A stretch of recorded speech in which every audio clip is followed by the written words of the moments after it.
जय श्री राम। एक YouTube पे वायरल हो रहा है कि वाल्मीकि रामायण के द्वितीय खंड का जो सुंदरकांड का सर्ग है, जिसमें एक कोचिंग संचालक ये बोल रहे हैं कि भगवान श्री राम ने माँ जानकी से कहा कि तुम हमारे लिए उसी तरह से त्याज हो जैसे कुत्ता जो है घी को चाट देता है, और वे 15वें सर्ग का वो उदाहरण देते हैं। तो देखिए, गीता प्रेस के मेरे पास भी है, पहले तो वो वाला उदाहरण है ही नहीं 15 सर्ग। हाँ, ये जो आया हुआ है कि वो भगवान श्री राम ये कहते हैं 15 सर्ग का जो 18वां श्लोक है कि जानकी तुम्हारी इच्छा जहाँ हो चली जाओ, और हमारा इससे अब कोई प्रयोजन नहीं है। फिर माँ दुखी होती हैं, फिर अग्नि परीक्षा होती है, फिर देवता लोग आते हैं, फिर देवता लोग ये बताते हैं भगवान राम को कि आप कौन हैं, आप विष्णु हैं।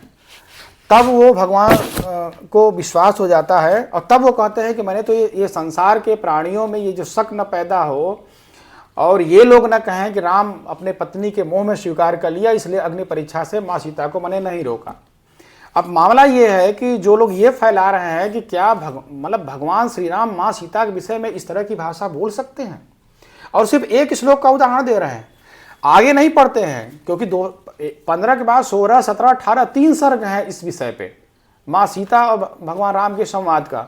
और 118वें सर्ग का जो 20वां श्लोक है वो ये है कि विशुद्धा त्रिशूलेकेषु मैथिली जनकात्मजा न विहातुम मया शक्त्या कीर्तिरात्म वतायथा। भगवान श्री राम माँ सीता के विषय में कहते हैं कि मिथिलेश कुमारी जानकी तीनों लोकों में परम पवित्र हैं। जैसे मनस्वी पुरुष कीर्ति का त्याग नहीं कर सकता, उसी तरह से मैं भी इन्हें नहीं छोड़ सकता। एक तो खट से आपने दिखा दिया कि कैसे भगवान ने कहा कि आप सीता हमारे पास से जाएं और हमारे लिए आप त्याज हैं। इस श्लोक का आपने उदाहरण क्यों नहीं दिया?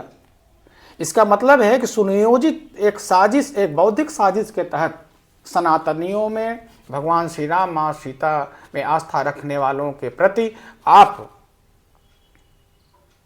एक गलत भाव पैदा करने के लिए सुनियोजित किया। इसलिए आप जैसे लोगों पे धार्मिक आस्था को कुठाराघात पहुंचाने के एवज में आप पे निश्चित रूप से कार्रवाई होनी चाहिए, और आपको स्वयं पढ़ना चाहिए कि बाकी सर्ग पढ़ के ही आपको कमेंट करना चाहिए। एक जिम्मेदार व्यक्ति होकर ऐसा नहीं करना चाहिए। जय श्री राम।